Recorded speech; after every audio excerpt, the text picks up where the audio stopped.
Konnichiwa!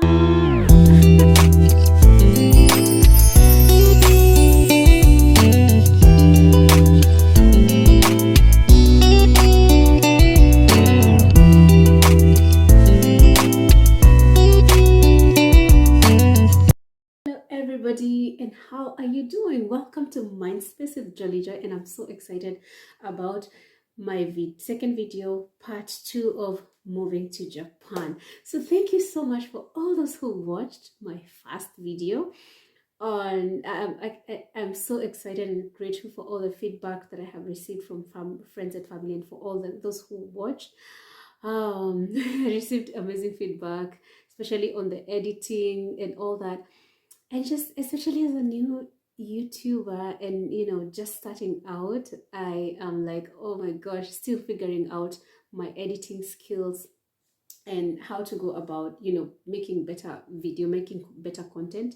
So I appreciate that feedback. Please keep it coming, because it means a lot. And I'm also happy about the feedback I've also received in regards to what I talked about mental health. And yeah, already receiving feedback from people who are happy to just journey, support this journey. And yeah, I mean, there's so much to share, and I can't wait to just share this journey with everyone who's going to be following me. So please remember to subscribe. Yes. And let's grow this little channel. But let's go right to Japan. So last week in our last video, I talked about uh, basically an introduction of my journey of moving from Kenya to Japan, and happy to just share with us part two basically. And part two is really about what did I need to travel actually from Kenya to Japan. What were the things I needed? What are the documents I needed to come from Kenya to Japan? That's what I'd love to talk about in this video. And in the future videos, I'd love to talk part three. I want to talk about the application process, so please stay tuned for that. I want to just share with everybody how do you apply, how do you apply from if you really are looking into, if this is something you want to do, how do you go about application process. So I'd love to talk about, hopefully in the future video, hopefully in the near future. But for this video, I'd like to talk about what, how was it? How was it leaving Kenya and coming to Japan? So, the first thing, let's talk about the documents that I needed to come to Japan. What were the requirements at the airport? So, I'll skip the visa process at this point, and I'd love to talk about that in the future video. So, for today, let me talk about what were the documents that I needed to travel from Kenya to here. So the first thing you need is your visa. So you need to get your visa. And for me, the visa process took about 5 days to obtain my visa from the Kenyan, from the Japanese embassy in Kenya. So I applied, and within 5 days I had it. And of course, you need your ticket to come here. And number three, so I have my notes here to make sure that I don't miss anything. Number three, I needed a document called COE, that is Certificate of Eligibility. Certificate of Eligibility is usually sent to you by your employer. It was sent to me by my employer. So that's a Certificate of Eligibility is obtained from the Ministry of Justice in Japan, and that has to be applied by an employer or a school, depending on what you're coming to do here. You also need a negative PCR to come to Japan. So you have to get, and I think it's valid for 72 hours. So you have to ensure that you get it at a good time, so that you don't miss out on the hours. Then also you need your certificate, vaccine certificate. Yeah, the vaccine certificate. So for me, I only got one shot. So I had the Johnson and Johnson. But the thing is, so this is how it worked for me, or rather, for the time I was coming.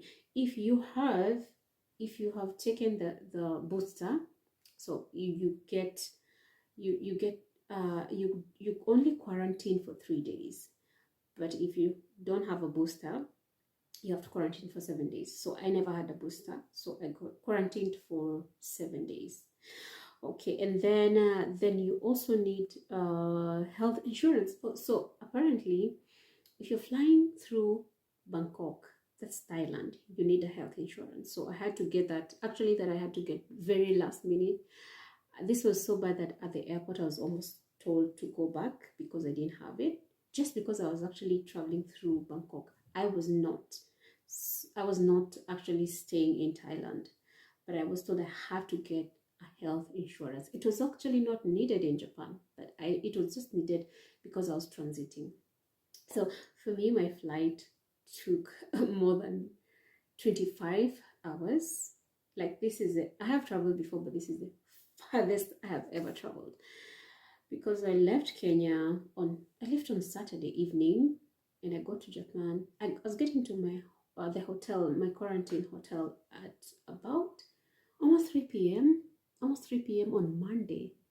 So the trip took me from Kenya to Doha. Nairobi to Doha was about 6 hours. Was it 5 or 6? 6 hours. Yeah, about 5 hours. And from Doha to Bangkok was about 7 hours. That was far. Doha to Bangkok was about 7 hours. And I hope I got this right here, but it was about 7 hours, I remember. Because there's a whole time difference again, but this was 7 hours. Then from Bangkok to Japan, it was about 6 hours.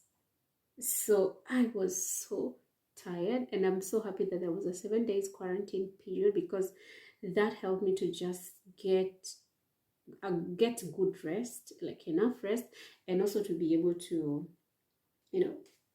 get over the jet lag, because the jet lag was real, again, to adjust to the time here, because Japan is 6 hours ahead of Kenya, where I was coming from. So that first week was crazy. I was awake at night when everyone is sleeping, and during the day I am sleeping. So anyway, it was a bit of an adjustment for me. But right now, I think I am good. Yes, I am good. I have adjusted, and it's just a matter of adjusting to calling and talking to my family and people back in Kenya, and just making sure I adjust to the time and they're working and all that. So basically, that's what I needed. So those would be, so the 5 things you really need is a visa, ticket, vaccine certificate, the PCR, and health insurance. But that's only if you're using Thailand. If you're not using Thailand, I think you don't need it. But I think it's safe to have it, because you never know when you're going to be asked for it, especially because we are living in a COVID season. Again, then when you come to Japan, there's something important you need, and that is called my SOS. So my SOS is an app that you download on your phone. So you can get that on App Store or on Play Store, App Store or Play Store. So you have to download that. So that's for your quarantine. Because apparently in Japan, with that app, when you come, they're going to track you for the 7 days when you're supposed to quarantine. So you're supposed to download it and then feed your information, and then feed your location, and then they will be calling you. I think they used to call me every day, morning and evening, around afternoon. So they'd call me in the morning, and they'd call me again in the evening. So, and again, I had to every day, I think about 2 times a day, I would, a message would pop up and say, confirm your location, and I'll click on it, and then again in the evening, confirm your location. So this is to be able to know where you are. And with the videos, they also ask you to report how you're feeling. Do you have a fever? Do anyone you're living with, do they have a fever? So this is just basically to check on your situation and to just see how you're doing. So, and again, when landing in Japan, they did an antigen test. So this was another COVID test, the quick COVID test. So they did that, and yeah, and of course the check-in process. at the airport. I think that's a story for another day, but it was a lot. It was a lot. I was not ready for that, but anyway, all in all, thank God that I got on okay, and I came here, started my work, and yes, I think so far it's been amazing. I always say it's been amazing. It's been so good. It's totally a different culture, different people, different everything, but I feel like I'm just getting settled in slowly by slowly. I'm loving my work. I'm loving teaching. I'm loving the food, and basically most of the things. Yeah, of course it can't be everything, but yeah. So far so good. And that's it for today on moving to Japan part 2. Thank you so much for watching. Thank you so much for supporting this little channel and this new YouTube. This new YouTuber. I just know that I appreciate you all so much.